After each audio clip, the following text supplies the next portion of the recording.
हमारे यहाँ की जनता चुप नहीं बैठने वाली। जनता अगर इस तरीके से आप काम करते रहेंगे तो आपको जवाब देने के लिए जनता रोड पे आ जाएगी। साथियों, जिस तरीके से बिजली के बिल अभी बढ़ाए जा रहे हैं, हमारी सरकार के समय में 833 रुपए पर मंथ से इन्होंने बिजली के माफ किए थे वसुंधरा जी ने, लेकिन इन्होंने वो भी बंद कर दिया और बिजली के कनेक्शन काटे जा रहे हैं। छोटी 20,000 भरकर बिजली के कनेक्शन वर्तमान में काटे जा रहे हैं।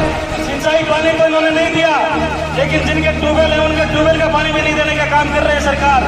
बिजली के कनेक्शन काटे जा रहे हैं, उनकी दीपे वहां से उठाई जा रही है और किसानों को मजबूर किया जा रहा है कि उनकी फसलें कैसे कैसे नष्ट हो।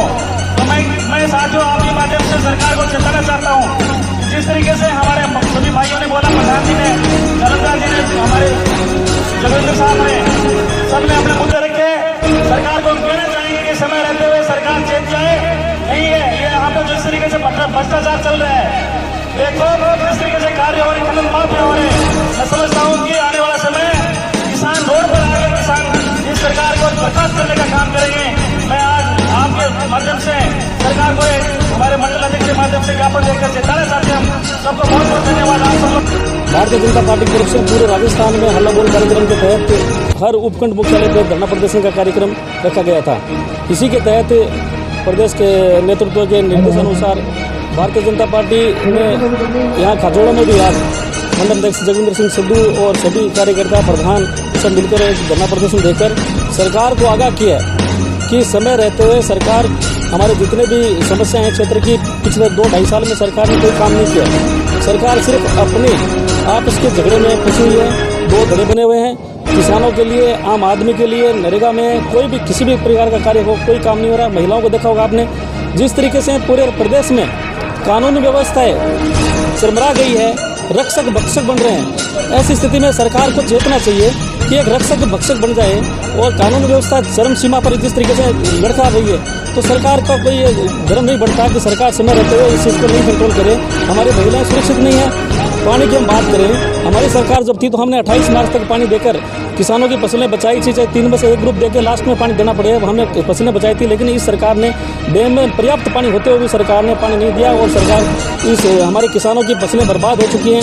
सरकार से मांग करते हैं, हम एसडीएम साहब के माध्यम से, कलेक्टर साहब के माध्यम से मांग करते हैं कि समय रहते हुए सभी हमारे जितने भी काश्तकारों की फसलें नष्ट हुई हैं इस पानी की कमी से, अभी तो इसके समय रहते हुए गिरदावरी करवाएं, गिरदावरी करवा के उचित मुआवजा दी जाए।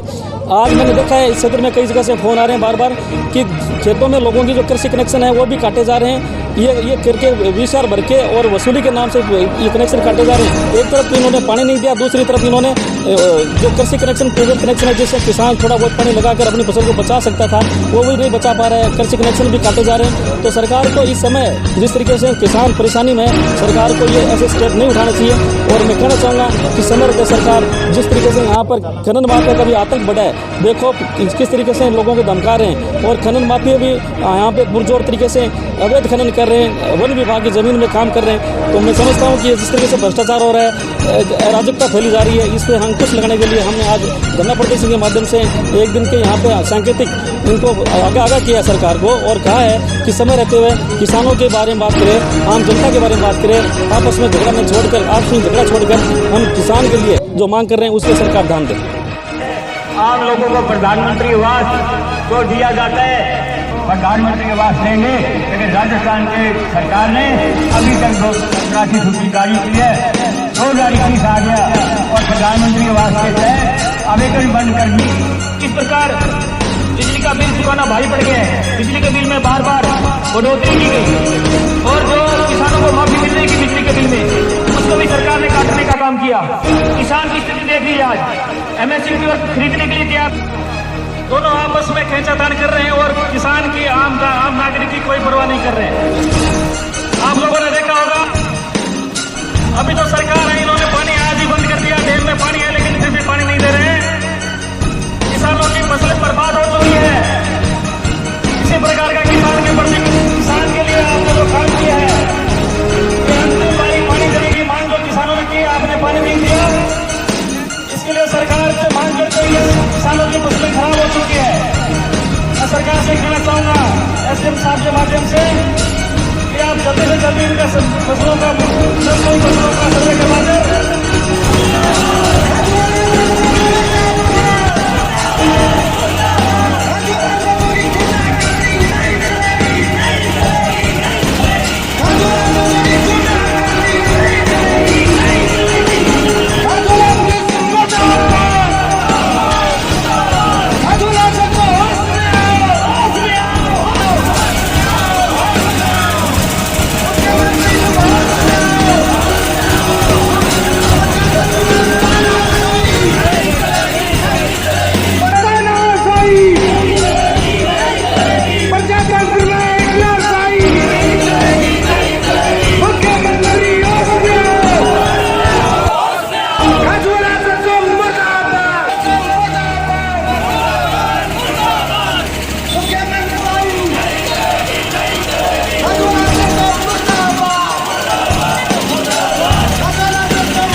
प्रदेश व्यापी अभियान था जिसके अंदर प्रत्येक जो उपखंड कार्यालय पर हमें प्रदर्शन था, जिसके अंदर सरकार जो निष्ठुर काम कर रही है। जिस प्रकार से आप देख रहे हैं कि जो अपराधी हैं वे बैकऑफ घूम रहे हैं और खनन माफिया, चाहे वो दूसरी तरफ बजरी के हों या जिप्सम के हों, चाहे रेत के हों, पूरे राजस्थान में ये खनन माफिया जिस प्रकार से सक्रिय हो रहा है और बेखौफ लोगों को धमका रहे हैं, डरा रहे हैं। और पुलिस भी इनका जिस प्रकार से सहयोग कर रही है, पुलिस भी लगातार झूठे मुकदमे जो शिकायत करता है उन पर कर रही है, ना कि खनन माफिया पर काम कर रही है।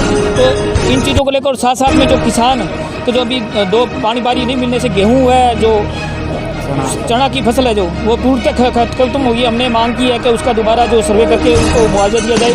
और साथ में हमारे यहाँ जो स्त्री रोग विशेषज्ञ जो महिला चिकित्सक काफ़ी टाइम से नहीं है, तो उसकी भी हम मांग कर रहे हैं कि डिलीवरी के लिए बड़ी समस्या आती है। यहाँ से 113 किलोमीटर बीकानेर पड़ता है, वहाँ जाने पर बीच में कई बार बच्चा और बच्चा दोनों अकाल मृत्यु को प्राप्त होते हैं। तो उसकी भी हमने मांग की है। सोनोग्राफी मशीन खराब पड़ी, उसकी भी मांग की है। महाविद्यालय जो है वो उसका निर्माण पिछले 3 साल से बंद पड़ा है। जब से सरकार आई है उसने एक ईंट भी नहीं लगाई। तो हम चाहते हैं कि ये महाविद्यालय का निर्माण चालू हो, जो कम से कम नए 70 से बच्चे पढ़ें, क्योंकि जो अभी जहाँ वो भी चल रहा है वहाँ पूर्णतः जो है सुविधा नहीं है छात्र छात्राओं को, तो उसमें शिक्षा में बड़ी परेशानी हो रही है। इन सभी मांगों को लेकर हम अभी तो सांकेतिक ही है, यदि सरकार नहीं चाहती और जो स्थानीय मुद्दे हैं उन पर ध्यान नहीं दिया तो हम जो है अनिश्चितकाल में धरना प्रदर्शन करेंगे।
ये बहुत जरूरी है ना, अभी